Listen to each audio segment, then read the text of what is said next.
Jong, aunty uncle நீ business trip போகல, நீ வேலைக்கு போறேன்னு நினைச்ச. இந்த மாதிரி ட்ரெஸ் போட்டுக்கிட்டே காஸ்ட்லி ஹோட்டல் போய் எப்படி வந்த?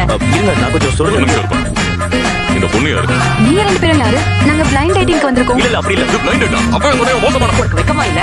என் பொண்ணு கஷ்டப்பட்டு சம்பாதிச்சு உன் பில்ல அவ கட்டிக்கிட்டு இருக்கா. நீ கொஞ்சம் கூட வெக்கம் இல்லாம ஊர் சுத்துற. வெளியில நல்லவனாவோ உள்ள மோசமானவனாவோ அங்கிள் அப்படி இல்ல. உன்னை பத்தி முதல்ல எனக்கு அங்கிள் தெரிஞ்சிருக்கு. நான் சொல்றேன் கேளுங்க. பாத்தீங்களாங்க, இவன் என் மூட கெடுத்துட்டான். அங்கேயே உட்காரா, இன்னும் இது முடியல. என்ன இது? ஓ நோ, என்ன இப்படி ஆயிடுச்சு? நீ வந்து எனக்காக உன் கேர்ள் ஃப்ரெண்டே விட்டுட்டியா? ஏன் இந்த ஃபீல்டுல நல்லா சம்பாதிக்க முடியாதா? உங்ககிட்ட பதில் சொல்ல முடியாது, இங்க இருந்து கிளம்பா. உன் செலவை வேற யாராவது பாத்துக்கறாங்களா? ஏன் டைம் நீ வேஸ்ட் பண்ணிட்ட? என்ன தடுக்க மாட்டியா? இங்க என்ன நடக்குதுன்னு இப்ப புரிஞ்சுது. பெண்களோட பணத்துல வாழ ஆசைப்படுற